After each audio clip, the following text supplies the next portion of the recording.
tenemos a Zulu González, Pedro Zulu González, que además de ser, como todos los demás que han participado acá, un gran amigo, carnal del alma, es multidisciplinario, es director, es actor, porque también ha actuado, es guionista, es animador en dos sentidos, tanto animación Como de fiestas también. y hace stand-up, pero sobre todo es conocido por ser, además de un gran músico, un gran diseñador sonoro, que tiene ya con él un Ariel por la película de Güeros, y ha hecho pues un bonche de películas en el diseño sonoro. El diseñador sonoro es el que le pone el concepto a la película. Y obviamente también hay una cosa de la chinga y del oficio, ¿no? De saber cómo arreglar cosas como que en este diálogo que les gustó al director y al editor les gustó el diálogo, pero alguien le pega el micrófono. O sea, hay que ver todo el directo. Primero hay que ver todo el directo y buscar otra toma en donde ese mismo diálogo lo puedas meter y cuadre con los labios. Si no, hay que marcarlo y va para doblaje. Y entonces todo el proceso del audio es eso, es hacer que no se sientan los cortes. Eso es la edición del directo. Es hacer que no se sientan los cortes. Por eso es tan importante tener los ambientes reales del lugar, porque es muy fácil quitar un diálogo y dejar ese mismo gis y volver a meter el siguiente diálogo si hay algo que se metió un camión o pasó un avión o lo que sea. Y todo el tiempo está pasando, entonces tienes que estar editando y siendo muy, es artesanal, es un trabajo muy artesanal. Terminando la edición de diálogos, se está trabajando al mismo tiempo en edición de ambientes, grabación de efectos, grabación de Foleys, y llega un momento en donde se junta todo y se hace una premezcla, sobre todo para festivales, siempre las películas que nosotros hacemos, casi todas son películas de autor, que depende su vida de los festivales. Entonces no puedes pelearte con esta idea de que vas a tener que hacer mezclas, se llaman temp mixes, son mezclas temporales, que son mezclas que van a festivales nada mientras estás terminando. Y siempre te va a agarrar eso, siempre. Yo tengo el orgullo de que mi temp mix fue la que ganó en Berlín con Güeros. Y era mono. Ni Este, siquiera era estéreo. ni siquiera estéreo. Y bueno, después de eso se va a la sala 5.1 ya con una sesión preparada para eso. Ahora, antes era mucho más difícil poder premezclar en 5.1, pero hoy pues, es muy fácil tener un sistema 5.1 de monitoreo en donde puedes tener una idea muy clara de dónde están las cosas para llegar a la sesión e irte suavecito. Hay, digo, lo chingón de la 5.1 tú la puedes operar, pero a mí me encanta trabajar con Jaime porque es un genio de la mezcla. Él le da a la película otra cosa que tú nunca habías visto, le hace de tus sonidos grandes sonidos. O sea, sabe sacarle, sabe ver lo que tú quisiste grabar, lo que tú quisiste plasmar en las escenas para mezclarlo de una manera chingona. Siento que lo que hay que hacer para abordar el sonido de una película es bajarlo a un concepto. Y por eso para mí es importantísimo, es importantísimo entender esta cosa de que nosotros tuvimos la oportunidad de ver el diseño sonoro como una propuesta creativa y específica para la película. Porque tú puedes poner sonidos si hace falta un coche en la película, pues puedes grabar casi cualquier coche, ¿sabes? Y puedes rellenar con coche. Pero cómo grabas el coche, qué coche, eso te lo define no la técnica y no el equipo que tienes, porque mucha gente se clava mucho en eso, en que tengo el mejor equipo para grabar. Qué bueno que lo tengas. Pero lo que te va a definir la personalidad de una película es este concepto que tienes que bajar con el director o tú solo tenerlo muy claro. Para mí, el Güeros era el ataque de pánico. Y entonces el ataque de pánico centró todo en la cabeza de una persona. y cómo estás adentro de la cabeza de una persona, eso lo fuimos pasando de una secuencia a la otra. Y entonces está el momento en donde iban a escuchar la canción, por ejemplo, la canción del cantautor. Y decidimos no poner la canción del cantautor, porque aparte ni siquiera se había definido qué era. Entonces no la íbamos a poner, pero yo estaba diseñando el sonido del tape moviéndose, porque había un close-up tan cercano a la cosita del tape que pues, se tenía que oír ahí. Y entonces fui diseñando, grabando, consiguiendo tapes, consiguiendo otros sonidos para rellenar ese sonido.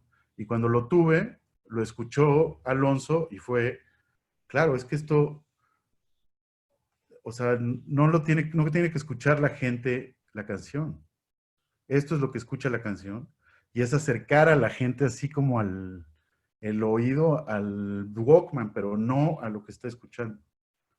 Y siento que de ahí fuimos agarrando ese concepto de pensar en lo que está en la cabeza y qué está fuera y qué está dentro de la cabeza de él, es lo que nos dio la concepción del sonido de Güeros. Pues todo empieza, según yo, desde la preproducción, ahí. Hay pláticas entre el editor, entre el postproductor, el que va a grabar el sonido, director y el diseñador sonoro para generar como estas ideas conceptuales de lo que va a juntar a todos. Ujú. Una vez que ya tenemos eso y que nos ponemos de acuerdo aparte de procesos y cosas técnicas y formatos, se van el que graba el sonido, el sonidista, va y graba todo el sonido para que se sincronice con el material de la película. Ujú. En paralelo a esto, te digo que nosotros en el rodaje hacemos la grabación de ambientes surround. Entonces, los ambientes surround ya traen un ambiente también central que nos va a ayudar para la edición del sonido, para meterlo en estos espacios, para hacerlo más continuo. Entonces, cuando acaba la edición, ahí sí hay un gap bastante largo en donde puedes tratar de... Hay varias maneras de trabajar ahí. Gibran es alguien que le gusta trabajar con sonido.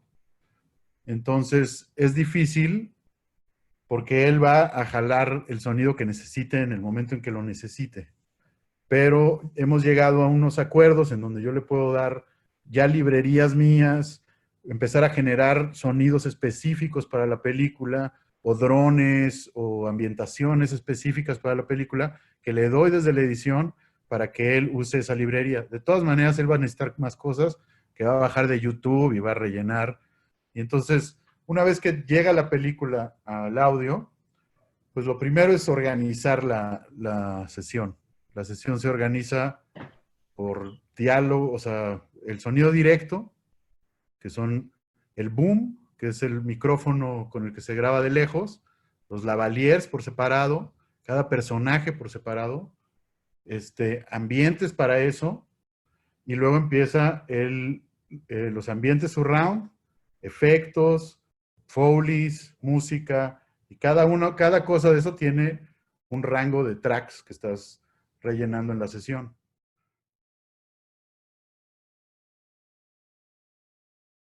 Cuando ves que en el guión hay referencias al sonido, cuando ves que el espacio de la narrativa está usando al sonido como protagonista, para mí es algo pues no sé, que me apasiona de un proyecto.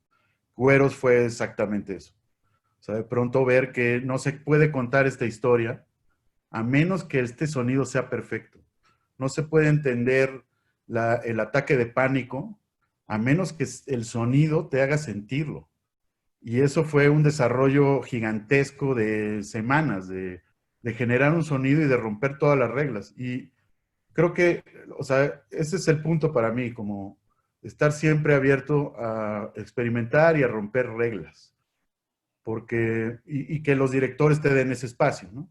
Porque siento que yo con un director muy académico, me frustraría un poco.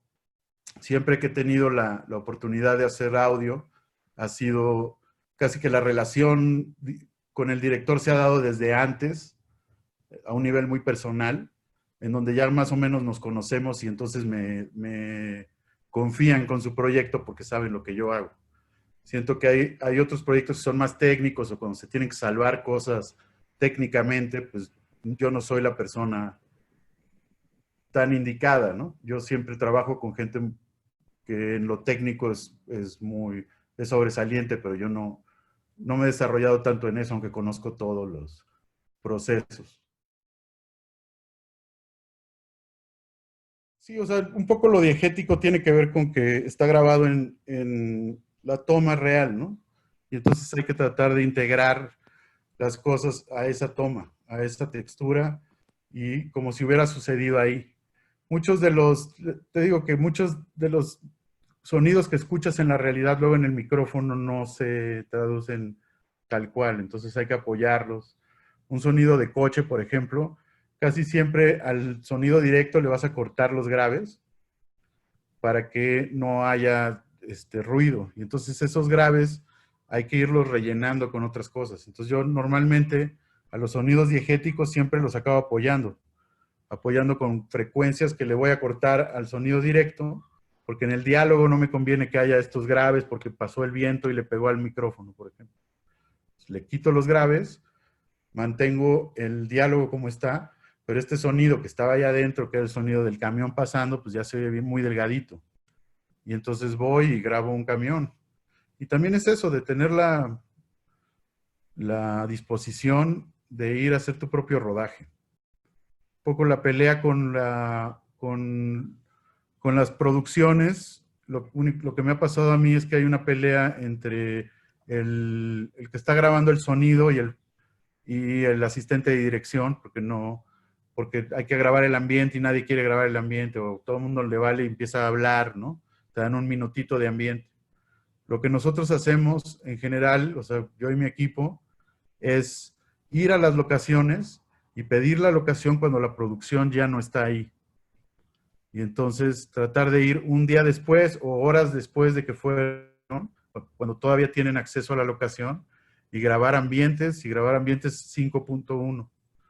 Los ambientes 5.1, normalmente la gente le gusta meter ambientes estéreo y duplicar porque pues, rellena bien.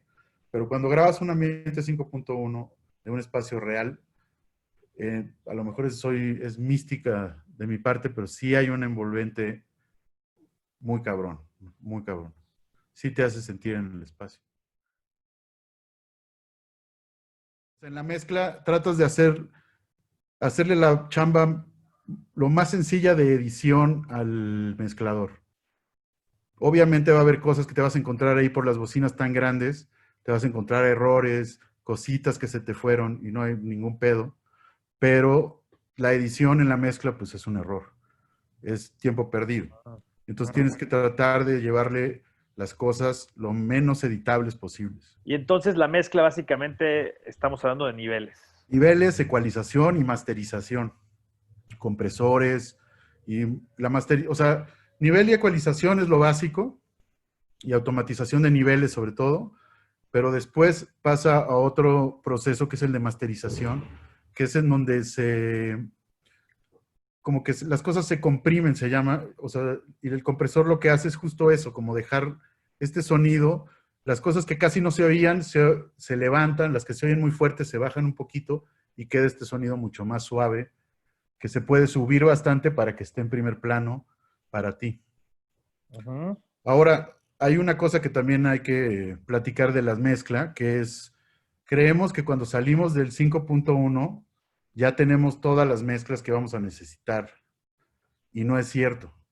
Hay unos procesos que ha sido todo un proceso bastante largo de establecer un protocolo y unos estándares básicos para la mezcla de cine, que es diferente que para la mezcla de Netflix. Y por eso te encuentras muchas veces las películas mexicanas que le tienes que subir 45 decibeles para que lleguen, para que se escuchen bien, porque están usando la misma mezcla que usaron en el cine, es la que mandaron a Netflix. Y eso está mucho más abajo porque el cine tiene un rango dinámico tan grande que las cosas más bajitas, a menos 25 decibeles, todavía las escuchas. Pero si ese rango para Netflix lo tienes que bajar a 6, 7 decibeles, que sea todo el rango eso, porque si no, cosas que se van a ir. Y entonces hay que saber que estos procesos no terminan ahí. Todavía hay que jugar cuántas mezclas, para qué, los deliberables son muy importantes, si no luego te vas a estar dando topes en la cabeza. Y, o sea, un poco hablarles de este proyecto que estoy haciendo, se llama Red Privada. Es un documental acerca de Manuel Buendía. Manuel Buendía fue el primer gran periodista asesinado en México en 1984. Él era el periodista más leído de México. Su columna Red Privada la leía todo mundo y de todo mundo de ahí sacaba como su opinión política, su opinión acerca de los problemas de México. Y en 1984 lo asesinan. Lo que estoy haciendo ahorita es el crédito inicial de la película. Les voy a enseñar tantito rápido la animación que hice para el crédito inicial.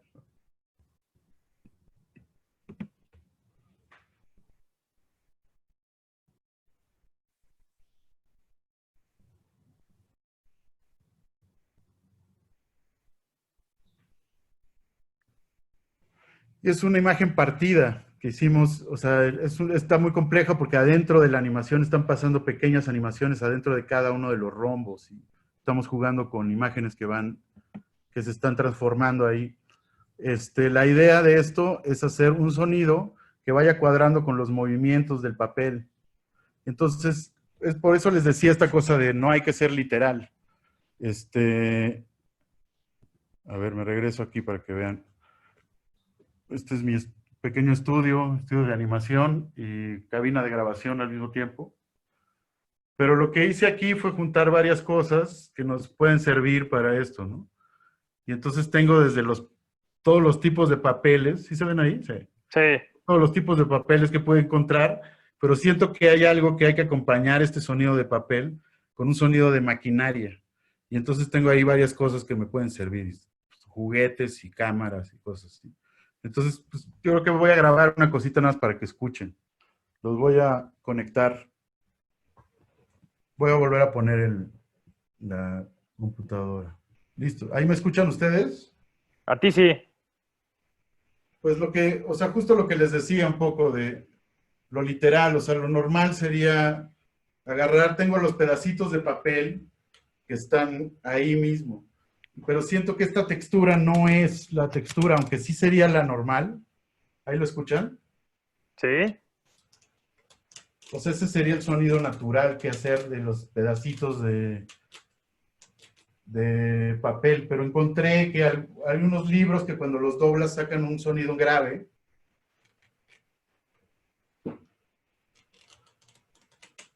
¿Ahí lo escuchan? No sé si se alcanza a definir ese sonido, pero hay un sonido grave que a mí me interesa. Entonces lo que voy haciendo realmente es ir grabando varios papeles, ir grabando texturas. Aquí tengo otra textura son cartas. Y siento que esto es mucho más lo que estoy buscando. Un sonido como de papel, pero que casi cartón, que dé los pasos más directamente. Y entonces grabo esto y le pongo un sonido de maquinaria detrás, ¿no? Algo como esto. Esto es una cámara. O tengo este del carrito que encontré que también está chingón. Cuando le haces demasiada cuerda a un carrito, se empieza a trabar la cuerda y truena. Mira. Baja un poquito la cámara, Zulu, para que te veamos la mano. ¿Se puede? Ah, sí. Ahí Ahí. está. Sí. Entonces ahí ya le di demasiada cuerda y empieza a tronar. Y siento que este sonido es el sonido de que empiezan a voltearse los cuadritos y los rombitos. Esto es demasiado plástico, pero combinado con este otro de cartoncito, es encontrarle, ¿no? Es irle buscando los pedacitos y el papel y hacer muchos samples. Porque también cuando lo escuchas tú en la realidad, no es lo mismo que cuando ya está grabado. Entonces, un poco lo que, sí, pues era nada más eso, como entender que los procesos no son literales, que se tienen que buscar y que jugar. Yo aquí lo que tengo es muchos materiales, juguetitos, tengo mi caja de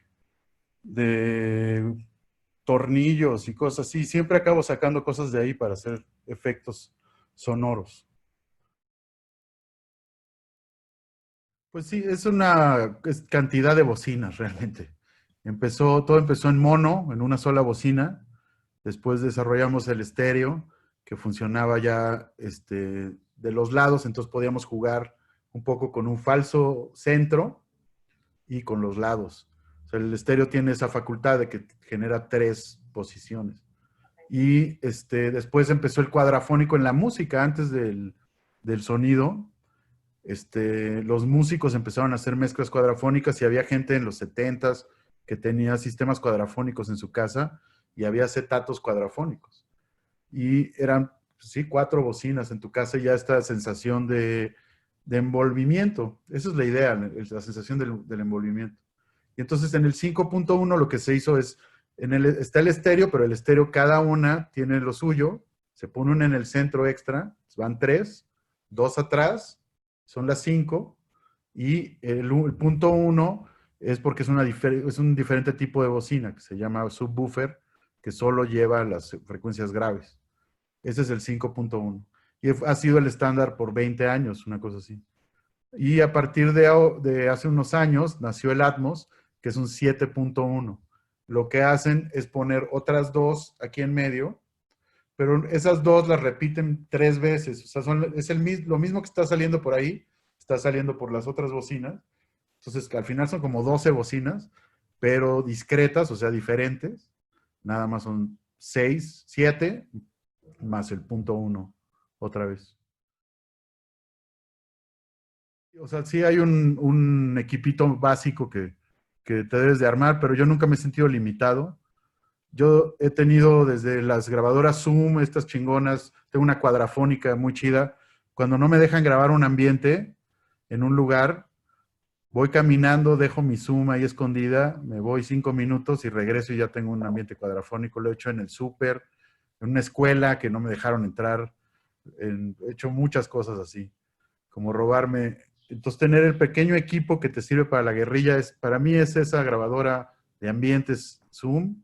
Y en mi estudio, pues un buen micrófono para voces, porque pues sí, al final sí hay una cosa de la voz en off, se graba de una manera que tiene que estar encima de todo, con una cualidad sonora muy específica. Y entonces sí tienes que tener un buen micrófono para voces. Yo tengo la ventaja, tengo un Neumann y tengo un lavalier y un boom para hacer doblajes. Entonces yo pongo lavalier y boom para mis doblajes. Si puedo, le pido los micrófonos al sonidista también. O sea, en vez de usar mi lavalier y mi boom, le digo, préstame tu boom y préstame tu lavalier, porque así me aseguro que ya tiene la textura y el rango dinámico y reacciona de la manera en que lo grabó él. Y los doblajes pues, se integran rapidito. Aparte de eso, necesitas en tu software pues algunas herramientas específicas, como un buen generador de reverbs de espacios.